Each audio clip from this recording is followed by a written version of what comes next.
My name is Maren Ellis. I'm 36 years old, and last October I sent one photograph to my family's group chat. My 8-year-old daughter, gray-lipped and half asleep under a blue hospital blanket, 6 hours after a kidney transplant. Underneath it I typed, "She's out of surgery. She's asking for everyone." My brother answered first. "In a meeting all day. Tell her congrats for me." Then my mother. "Thank God. Now stop scaring everyone with these updates, it's stressful for people." 11 people were in that chat. Not one of the others said a word. I wrote back, "Understood, sorry." Set the phone face down on the arm of the recovery room chair and went and cried in the parking garage stairwell where my daughter couldn't hear me. 4 months later, at 10 p.m. on a Thursday in February, my mother and my brother dropped their phones at the same moment in 2 different houses on 2 different sides of Spokane. Before I tell you what was on the news that night, you need to hear what my family had been doing with my daughter's kidney while I sat alone in that hospital, because those 2 texts weren't even close to the worst of it. Welcome back to Behind the Closed Doors Revenge, where quiet people finally say the things that took years to say, and families learn what presence actually means. If stories like this tend to find you at the right time, drop a comment below and be sure to subscribe. Some background first, so the rest of it lands right. I'm a hospital pharmacist. I've spent 12 years reading numbers other people don't want to look at: creatinine, potassium, drug interactions that can stop a heart if you miss them. I know what it looks like when something is quietly going wrong long before anyone else notices. I rent a small brick duplex on the south side of Spokane with my daughter, Ren. She's 8, sharp-tongued in the specific way of kids raised by a single mother who talks to them like adults, and she has been drawing the same picture of our family in colored pencil since kindergarten: me, her, and a cat we don't own yet. Ren was born with a kidney condition, a slow leak of a problem that nobody expected to become urgent so fast. She's been followed by nephrology since she was 2. My mother, Carol, lives across town in the house I grew up in, the one with the "Bless This Home" sign and the church bulletin still magnet to the fridge from whatever Sunday it was. My brother, Nathan, is 40, and owns a mid-sized used car lot on the north side with his face on every bench along Division Street, teeth so white they look retouched even in person. Our father left when I was 11. Nathan was the one who stayed loud after that: the golf trophies, the church youth group leadership, the toast at every wedding.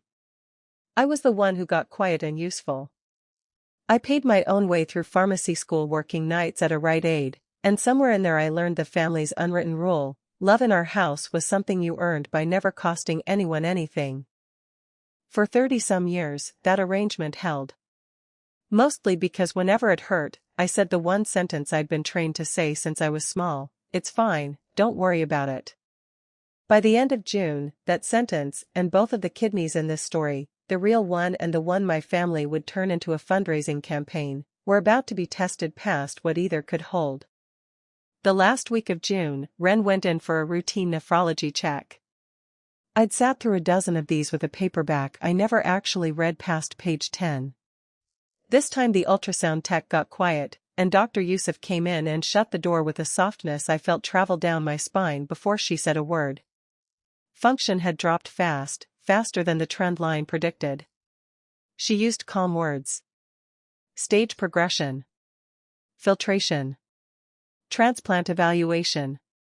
Then one sentence with no comma in it at all: "We don't want to wait for dialysis if we can avoid it. A living donor transplant, ideally, at Sacred Heart's pediatric program, within the next 2 to 3 months if a match could be found, sooner if her numbers kept sliding." I did what I always do when the floor moves. I made a list. I called the insurance company from my car in the parking garage and stayed on hold long enough to learn the hold music by heart. I asked about deductibles and pre-authorization and whether living donor evaluation was covered for family members. Then, because some habits outrank sense, I called my mother. I told her that her granddaughter needed a new kidney to stay well. There was a pause, and I could hear her kitchen radio playing gospel hour in the background. Her first question was not whether Ren was scared, or whether I was, or what the doctors thought the odds looked like for finding a match. Her first question was, "Have you told the Hendersons yet?" Meaning the family that ran our old church's prayer chain. I remember not understanding the question. I understood it completely within a week, because by the following Saturday, without a single call to me first, my daughter's face, school photo, gap where her front tooth used to be, was online, asking strangers for money. The page was called A Kidney for Ren. Nathan built it on a Friday night without telling me. I found out when a coworker hugged me in the pharmacy break room and said she'd already donated $40. My mother shared it to every group she belonged to, captioned, "Prayer Warriors, our girl needs a miracle and a match." Within 10 days it had gone the kind of viral that mid-sized cities produce. The local news ran a segment. I want you to picture the staging, because it matters later. Nathan sat in the interview chair in a navy blazer that photographed like trust itself. My mother sat beside him holding a framed photo of Ren from her second birthday. I stood behind them, slightly out of frame, like a coat rack that happened. I want to be clear, because I know how stories like this get told. I did not sit back and simply trust it would work out. In the first week of July, when the hospital's financial office requested a pre-transplant deposit, I emailed Nathan, in writing, politely, invoice attached, asking him to either transfer the campaign to me as Ren's guardian, or send funds directly to the hospital's billing department. I copied my mother. I included the platform's own instructions for a beneficiary transfer. It takes about a minute. Nathan called instead of writing, which I'd learned was a pattern, and told me the money was handled, that there was a process, and that I needed to trust the family. Then he sent $1,500, handed to me in the parking lot of his dealership as an oversized promotional check, while one of his salesmen photographed it for the campaign page. The caption read, "First distribution to our brave girl." The comments filled with heart emojis. Here's what I couldn't do about it, and believe me, I looked. The platform gives full control to the organizer. I had no legal claim without hiring a lawyer, and I had a daughter awaiting emergency transplant evaluation, a full-time job I couldn't afford to lose, and appointments stacking up faster than I could schedule around them. You cannot fight a legal battle and pack a hospital bag in the same week. So I did the one thing I had room for.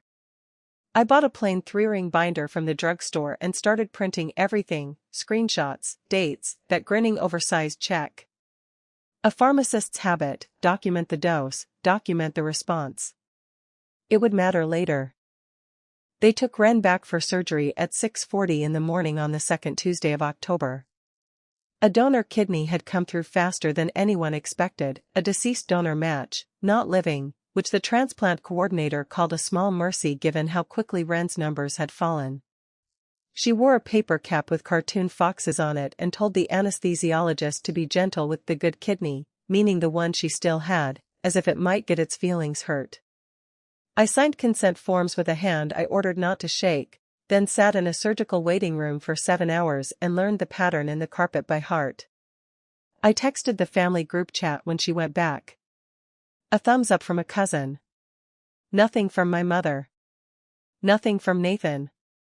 Around noon, a nurse named Delia, who had no particular reason to know my name, brought me a coffee I hadn't asked for and said, "Nobody should count ceiling tiles alone." I have thought about that sentence more than almost anything my family ever said to me. At 3:50, I opened my phone to check for updates from the desk, and my thumb landed on social media instead. That's how I found out where my family was. A Kidney for Ren, celebration gala. A rented hall at a golf club on the north side.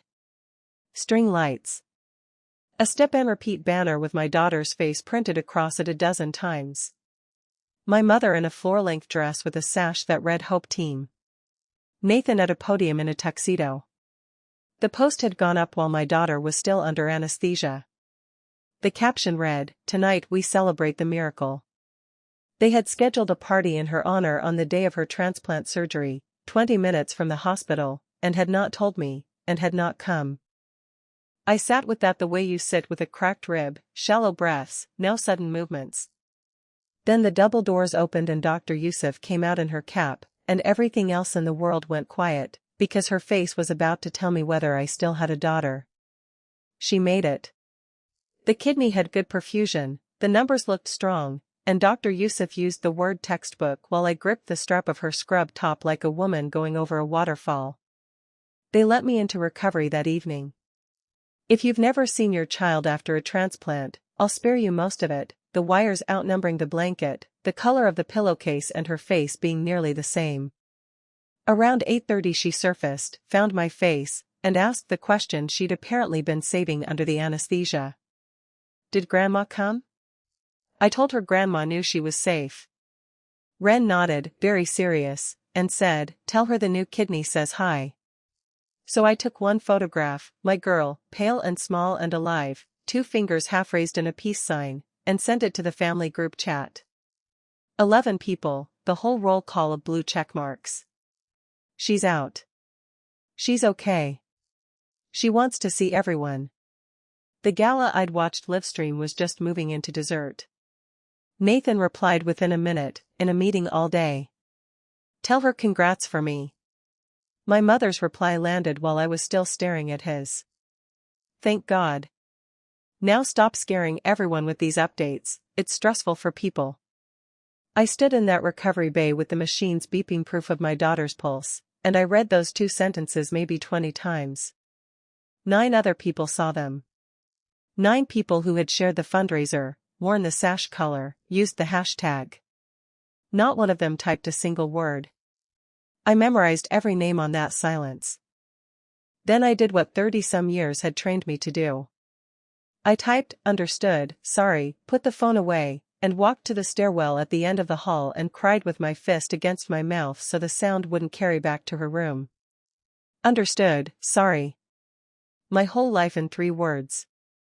I want you to remember them, because the next time I said something like them out loud, there was a camera running.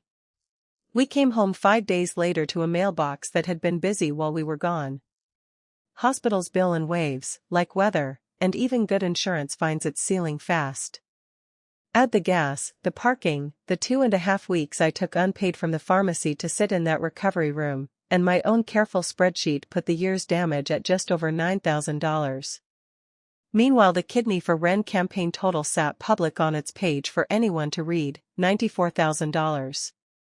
I'm a pharmacist.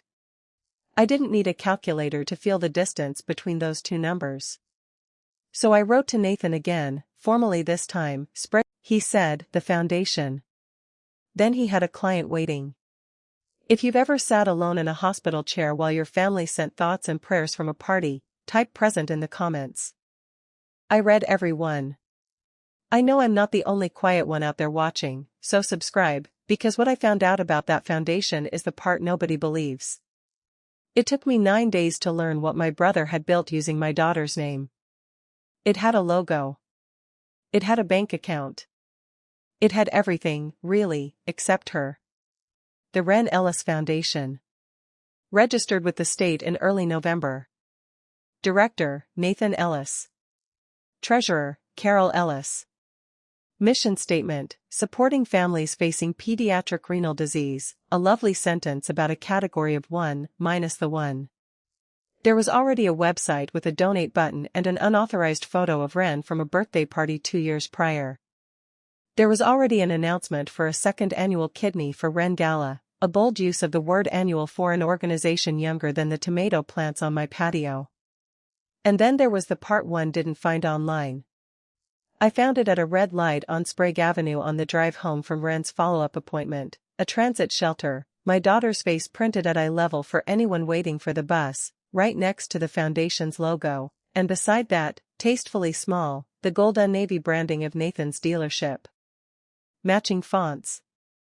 Matching colors. A set. From the back seat, Ren looked out at herself and asked, in the mild voice she uses for things that genuinely confuse her, "Mom, why am I on the bus stop?" I told her some people put pictures where everyone can see them. She thought about it and said, but nobody asked me. 8 years old. Nobody asked me. The whole case, out of the mouths of babes. I drove us home with my hands at 10 and 2 and my jaw aching, and that night I opened the binder and started a new tab labeled, in block letters, The Foundation. I decided to handle it like an adult, at a table, with the person in charge. My mother still hosts Sunday dinner in the house I grew up in, pot roast, folded napkins. Grace said before the meal whether it's been earned or not. I waited until the plates were cleared, then asked her, calmly, why there was a foundation with my daughter's name on it that neither Ren nor I had agreed to, and where the $94,000 had gone. My mother did not flinch.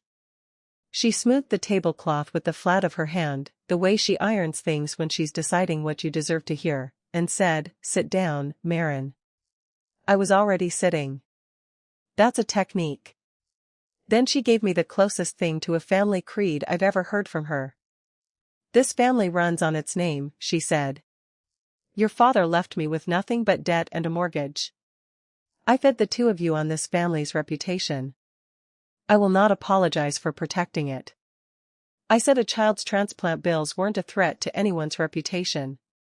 She looked at me the way you look at a slow student and said the foundation was about optics, that people get to something permanent, not to one girl's bad year. One girl's bad year. That was my daughter's transplant, filed under branding. Then she leaned in and delivered the strangest sentence of the whole affair, gently, like advice, sign nothing without showing me first. As if I were the one running a con on this family, and not the reverse. Here's where being boring became a superpower. Every night that week, after Ren was asleep, I sat at my kitchen table with decaf and the binder and did what I do for a living, reconciled numbers. Every public post where Nathan or my mother had announced a dollar figure. The oversized check. The two deposits to me, $1,500, then $2,000, memo final. Against my own $9,000 accounting of what the transplant had actually cost our household. Numbers are honest little creatures. You just have to line them up and let them talk.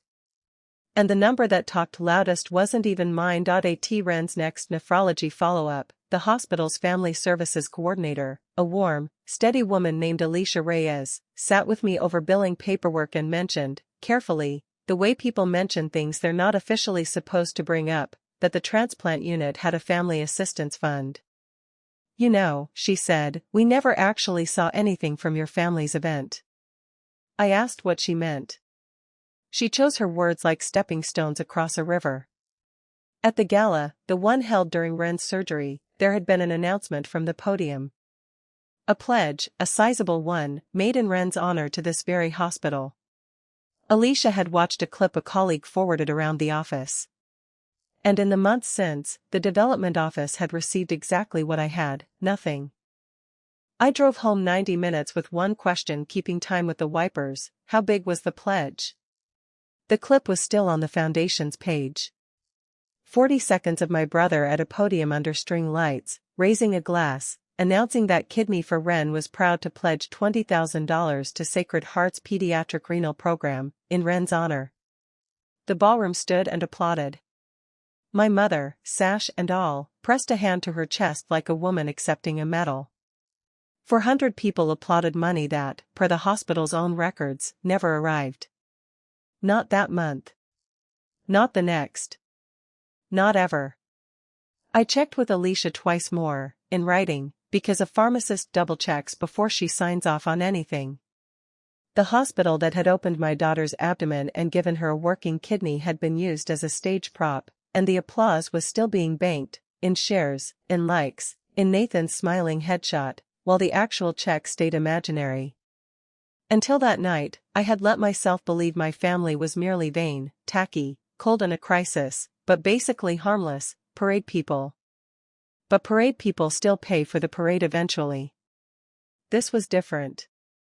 Announcing a gift to a children's hospital and pocketing the applause without ever sending the money isn't vanity. It's theft with a soundtrack.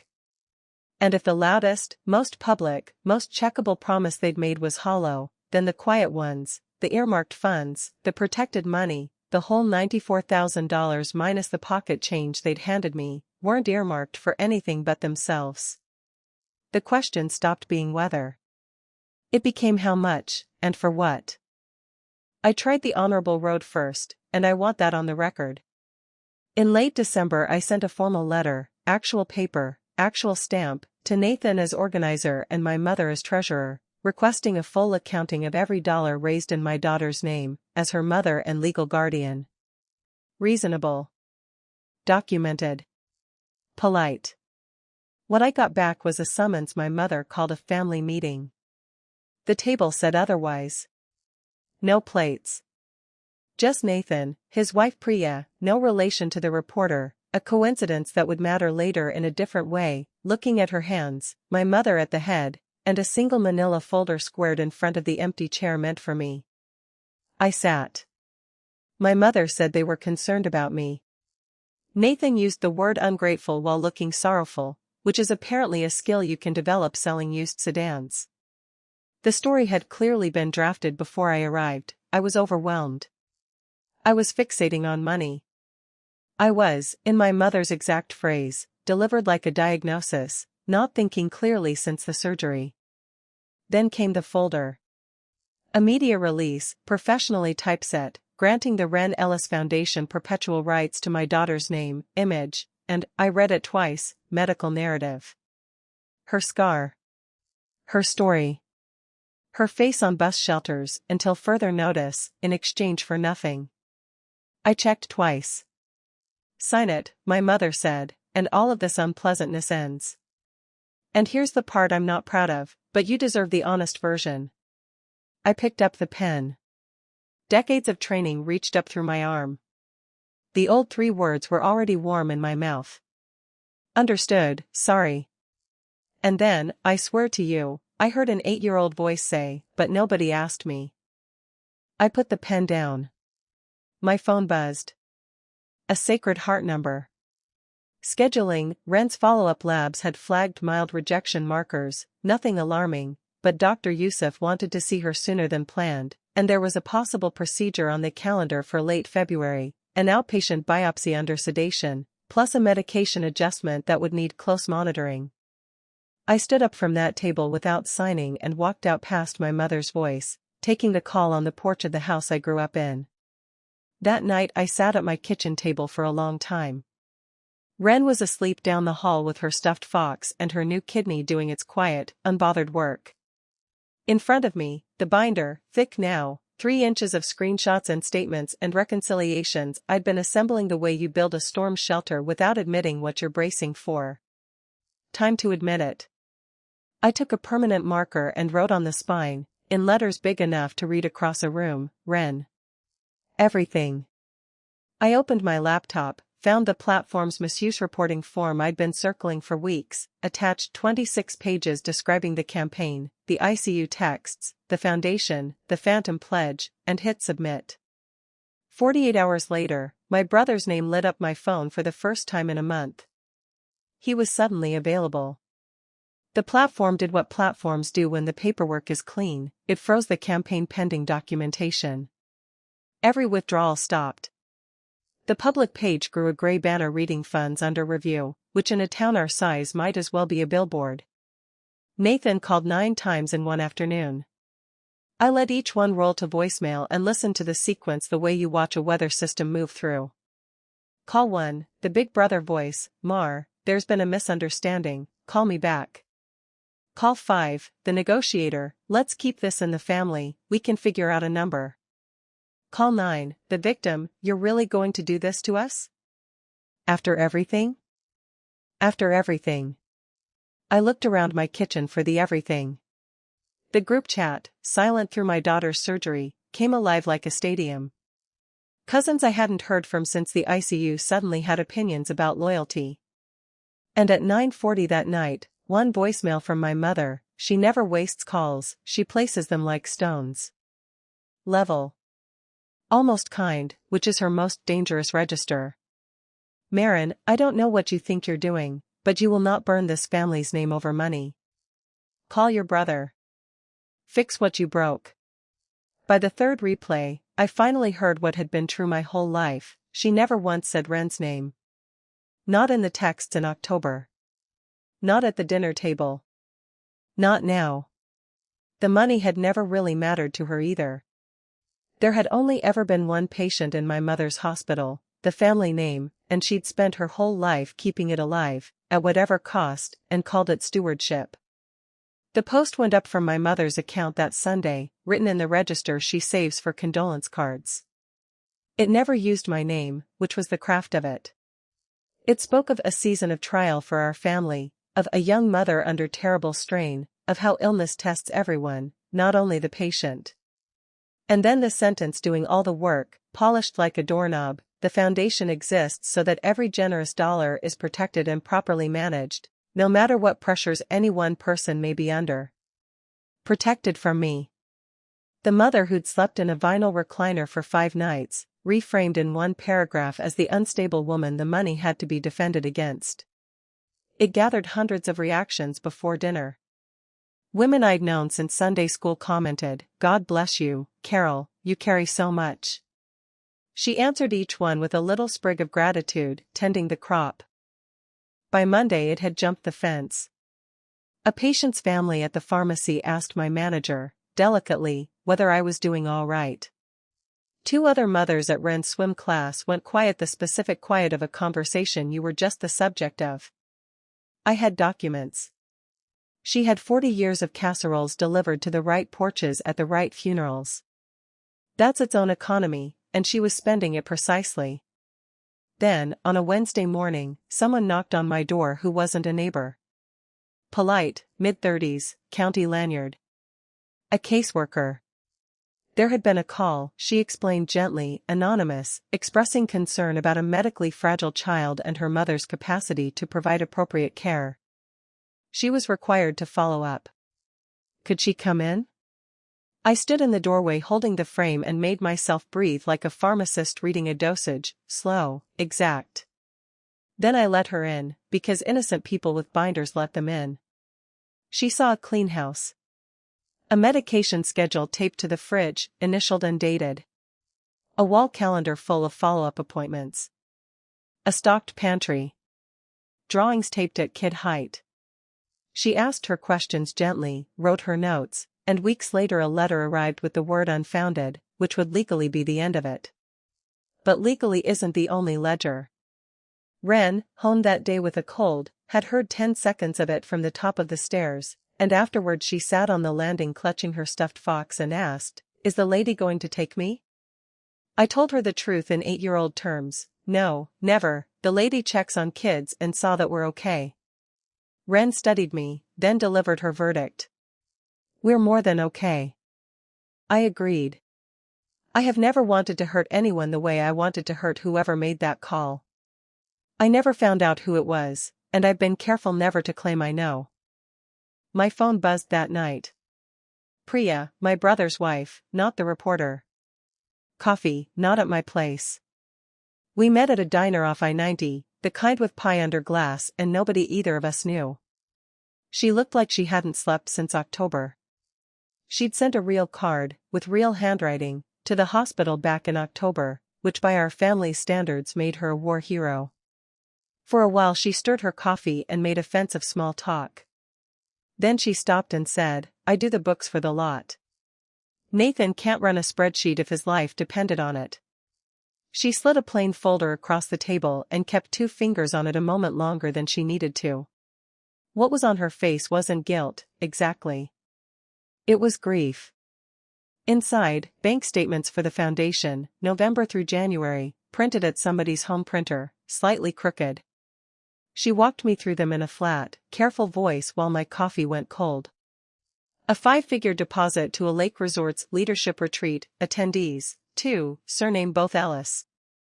Monthly payments on Nathan's new truck, coded marketing vehicle. An invoice from a kitchen remodeling contractor, paid in full from foundation funds, memo line, office renovation, for the office that operated out of my mother's actual kitchen, the same kitchen where I'd learned to say understood, sorry. Line after line, my daughter's donated kidney money walking out the door in work boots. I asked Priya why she was showing me this. She looked out at the parking lot a long time. "Because I sat at that table the night they rehearsed what to say about you," she said. "And I kept thinking, my kids carry this name too." Then she said the sentence I'd carry into every room after that one, "If you use this, use it right." Not to win. Right. She left first. I sat there with the folder and my own binder side by side, her numbers and mine interlocking like teeth, and understood I now held everything required to end this, and that paper on a table ends nothing. Somebody has to close the circuit. Under the folder's last page, paper-clipped, was a business card. A name I recognized. Priya Kapoor, Channel 4 News. The same reporter who'd done the feel-good segment in June. Small city. If you've ever been called difficult for asking a fair question in your own family, do me a favor and subscribe, because what I did with that folder cost me the only family I was born into, and I'd do it again. I emailed the tip line on a Friday morning. Priya Kapoor called Monday before I'd finished my first coffee. We met in a station conference room overlooking the parking structure, and I laid it out: the campaign, the recovery room, the gala, the foundation, the phantom pledge. She listened for 20 minutes without touching her pen, which I'd learn is what she does when she believes you. Notes are for maybe. When I finished, she said the thing that made me trust her. I did the nice segment on your brother back in June. Blazer, big check, family is everything. I put that on the air. So I own a piece of this. Then she was straight with me about the mechanics, which I respected, being made of similar material myself. A story like this needs 3 legs or it falls over. 1. Documents. I had 2 families worth. 2. Independent confirmation, a complaint filed with the State Attorney General's Charities Division, something official her newsroom could cite, not just a sister's arithmetic. Alicia had already walked me through where that complaint would go. The form had been sitting open on my laptop for a week, waiting on my nerve. 3, she said, looking at me the way you look at someone before handing them something heavy, a source on camera, on the record, with a name and a face the audience can weigh. Sources with faces, Marin. Otherwise it's gossip with graphics. Then she asked the question I'd been dreading, and it wasn't about me at all. Would Ren sit for it? The segment producer, joining by speakerphone, made it worse by making it practical. Sick kids carry stories, he said. 10 seconds of the girl, maybe the scar, tasteful. Just enough that people care. I felt the whole machine, for a second, wearing a press badge instead of a sash. I heard myself say no with a steadiness that surprised me. No face. No scar. No bedside footage. My daughter had already been a prop in one production. I hadn't come this far to book her into a second one with better lighting. The producer's silence had a shrug in it. Without the child, the story got harder to sell upstairs. It could run short. It could get bumped for weather. That was the trade, and Priya made sure I did the arithmetic out loud. If the platform confirmed misuse, frozen donations would be refunded to donors, every refunded dollar a dollar that would never reach Ren's bills, no matter whose name had raised it. And once I was on the record, any private settlement my family might one day offer, repayment, apology money, whatever guilt eventually produced, was ash. Nobody writes a check to the woman testifying against them. If you do this, Priya said, flat, you likely lose the money. All of it. You understand that. I told her I balance drug interactions for a living. I've never once found a column where the truth pays out at retail. Then February got worse in the order calamities prefer: schedule, invoice, threat. The hospital called with Ren's biopsy date, 2nd week of March, pre-op the day before. The billing packet followed by mail, deposit line in bold, $4,200, due by end of month, our deductible having reset with the new insurance year. I'd been saving toward it the way you bail a boat with a coffee cup. The frozen campaign sat there with its gray banner, $17,000 of strangers' kindness that could no longer reach the child on its own label, no matter who won. And then the third envelope, heavy paper, a law firm letterhead I recognized from Nathan's golf foursome. Cease and desist. Should I continue making false and defamatory statements regarding the Ren Ellis Foundation, its officers reserved the right to pursue all available remedies. I read it at midnight, the binder on my left, the hospital bill on my right, the letter squared between them like a dare. I won't pretend it didn't work on me for a few hours, because that's what those letters are for, not law, exactly, but weather. A cold front made of serif fonts. I looked up what I already half knew and confirmed it twice. Truth is a defense to defamation, about as old a rule as the law has. They weren't threatening me because I was lying. They were threatening me because I wasn't. Somewhere past 1 in the morning, I stopped being afraid in the useful direction. I made tea. I updated the binder's index. If they'd wanted to frighten me, they'd mistimed it by about a decade. Then headlights swept across my kitchen window. My mother's car, pulling into my driveway. She came in without knocking, because women of her generation consider doorbells a formality for strangers. She sat at my kitchen table, and for the first time in my adult life, she looked her age. No sash. No church voice. Just Carol Ellis, 62, in a cardigan, keys still in her hand like she might need the exit. She saw the binder and didn't ask about it. Instead, she told me a story I'd only ever had in fragments. When my father left, there'd been no support that mattered, no savings worth the name, a mortgage and 2 kids still needing raising. She'd worked 2 jobs and leaned on the church, and the church had fed us for 2 years running. You remember the casseroles, she said. You don't remember why they kept coming. They kept coming because of the name I built. Because I ironed my dress for every funeral and every wedding and smiled through it. Reputation is the only pension a woman like me ever earned. For one long moment I saw her whole, the young widow doing brutal arithmetic at a kitchen table, the woman who'd learned that being seen to be good was the only currency that never bounced. My mother isn't a monster. She's a believer. She believes in the family name the way other people believe in compound interest, and she'd fed her own granddaughter to it and called that stewardship. Then she reached into her purse and set an envelope on the table. $6,000, cash. For the procedure, she said, and beside it, the media release signature line flagged in yellow highlighter. Take it. Sign. Let us keep what keeps us. I looked at my mother and told her no, as gently as no can be said. At the door, without turning around, she said it one more time, soft as a prayer. This family runs on its name. The Attorney General's office opens at 8. I was in the parking lot at 7:45 the next morning with 2 coffees going cold, and by mid-morning it was done. The complaint ran 31 pages with exhibits, my binder, Priya's statements, the hospital's written confirmation that no pledge had ever been received. At the end of it, I signed a sworn affidavit, my name in blue ink under the word true, a notary stamp beside it like a wax seal on the old version of my life. There are signatures you can walk back. That wasn't one of them, and I knew it while the pen was still moving, and my hand stayed level. That afternoon I sat in the Channel 4 conference room and signed a second document, an on-camera agreement with my conditions written in and initialed by the producer, because I don't do handshakes anymore. No footage of Ren. No photos of Ren. No hospital imagery. No school name. Nothing that would let a stranger find my daughter.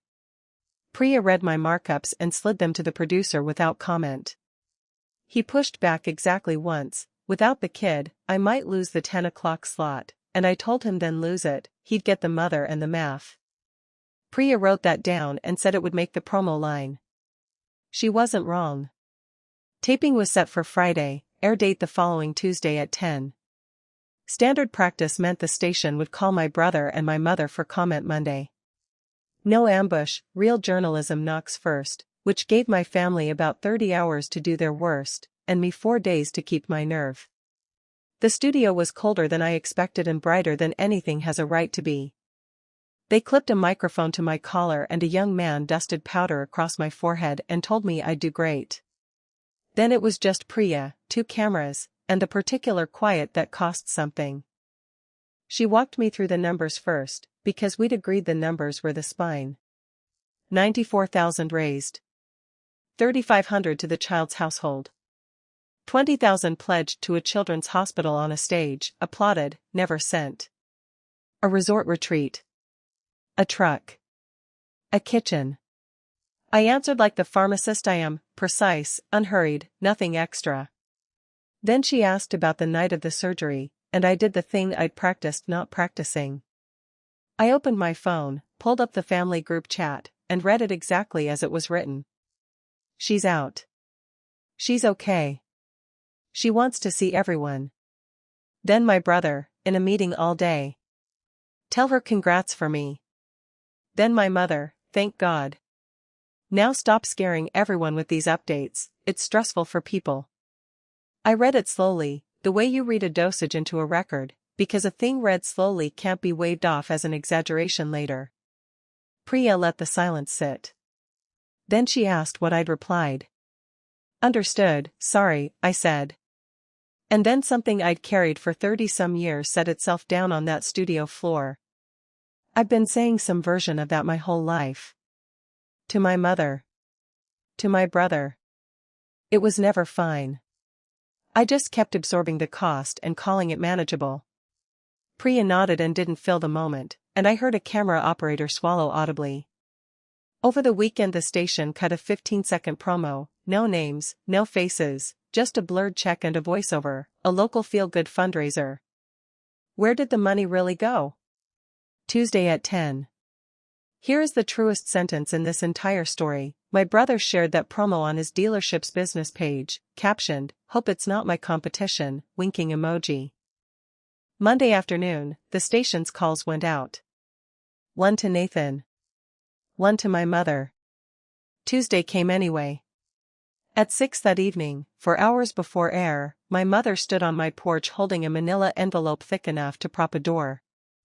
I saw her car from the kitchen window and came outside before she could knock. Some conversations don't belong inside a house where a child is coloring at the table. She held out the envelope and told me what was in it before I could ask. $48,000, full repayment, every cent and more. Nathan was selling the truck. She'd taken a loan against the house. You call that reporter, she said, her voice doing something I'd never heard it do before, something closer to asking than commanding. You tell her you overstated things. This ends tonight. The foundation dissolves quietly in the spring. The family stays a family. I looked at that envelope, and I'm going to be honest with you, because the honest version is the whole point of telling this. I wanted it. It was Ren's biopsy deposit and a year of breathing room, and my mother, for the first time in my life, paying a real price to keep me. Every version of myself that had ever said understood, sorry was standing on that porch in a choir, and the price tag was small, wasn't it? One phone call. One more absorbed cost. Ren would never know. The donors would never know. Only I would know, the way it had always worked, the reason it had always worked. And that's exactly when I finally saw the machine clearly. My silence was the fuel it ran on, and it would keep running on it forever, and someday it would teach my daughter to say understood, sorry with her own blood. My mother watched me look at the envelope, and made her closing argument, the only one she's ever had. This family runs on its name, Marin. You're about to burn down the only roof we ever had. I said, quietly, because quiet was all I had left and all I needed. My daughter is not a name, Mom. Names don't sit in recovery rooms. I pushed the envelope back across the space between us, my fingertips steady on the paper, feeling the exact weight of everything it was trying to buy. Her face came apart, just once, just for a second. You still have 4 hours, I told her. You could spend them calling your granddaughter. She still asks about you. My mother walked to her car. No shouting, no slam door. Just the soft click of a sedan closing, which is somehow the loudest sound I know.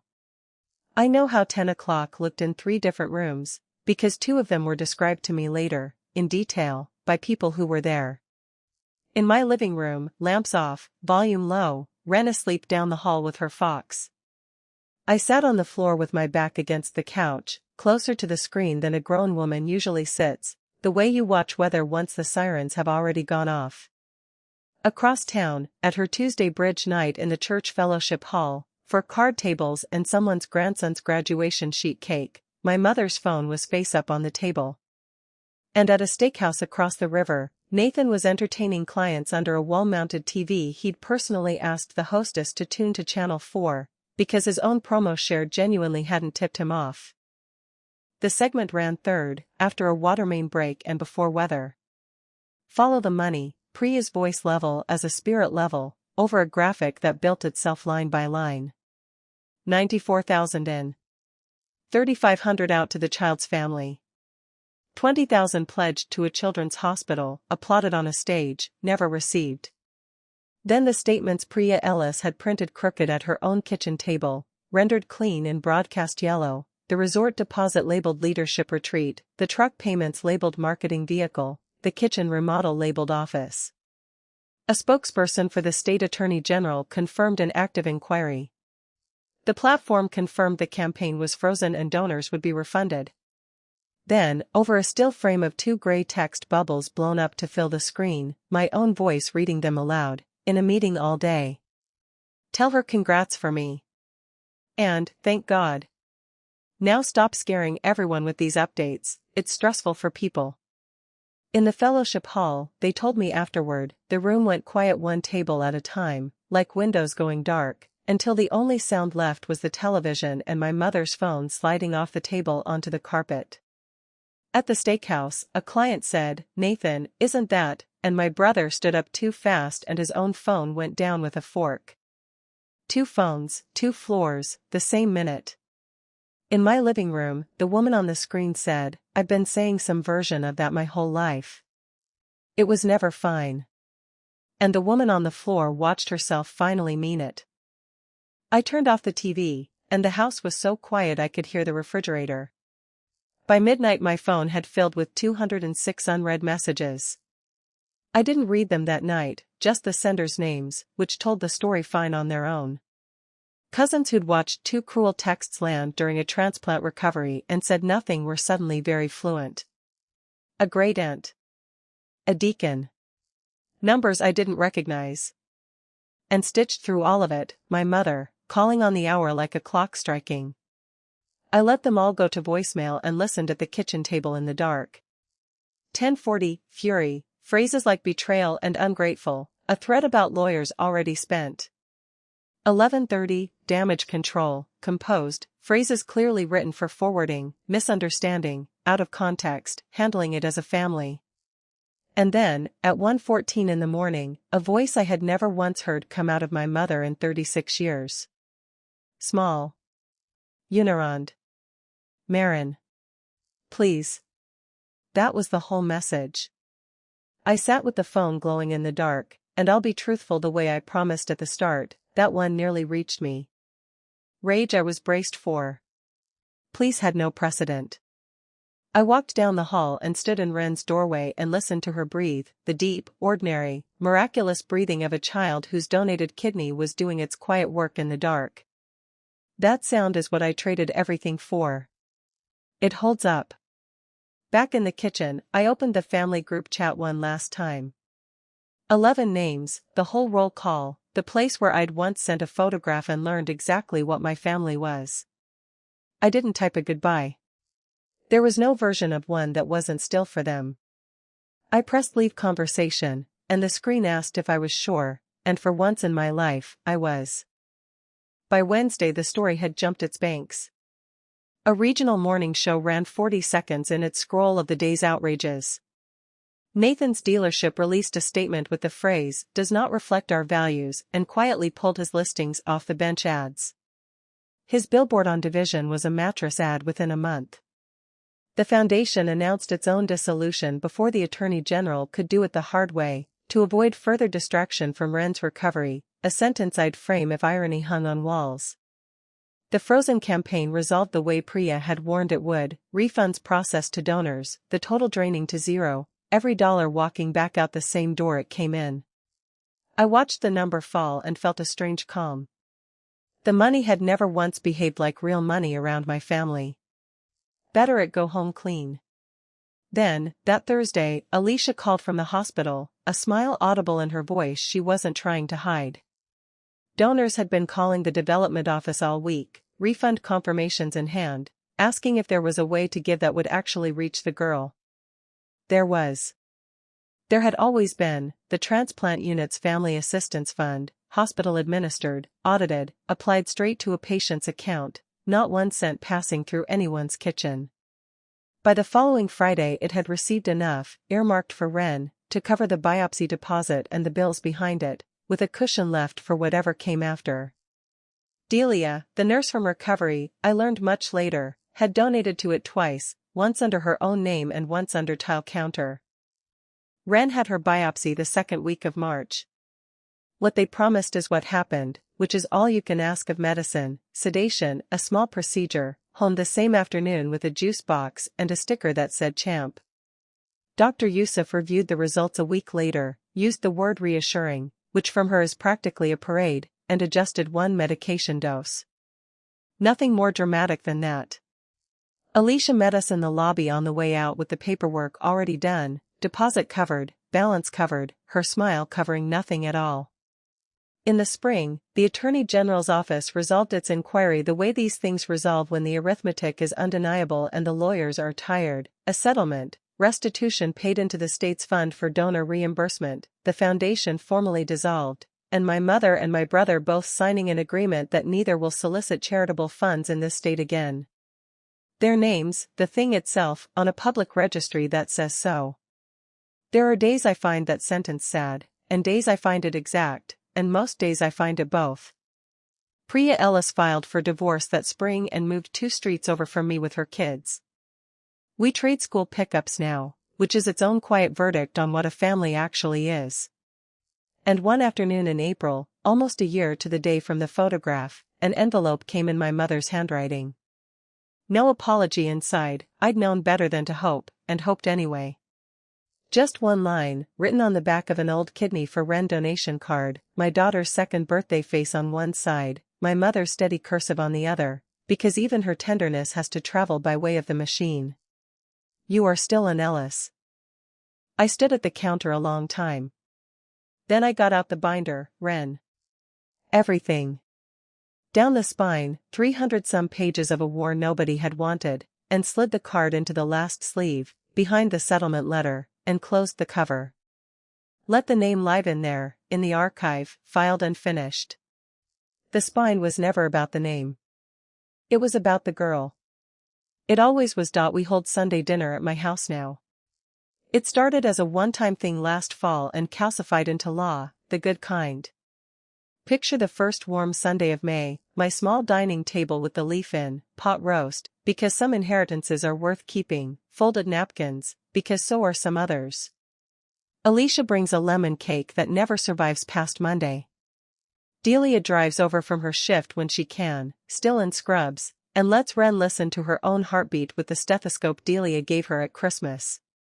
Priya and her 2 kids fill the loud end of the table. Not 1 adult chair is occupied by anyone who shares my blood, and every chair is occupied by someone who actually showed up: a waiting room, a diner booth, a lobby, a stairwell.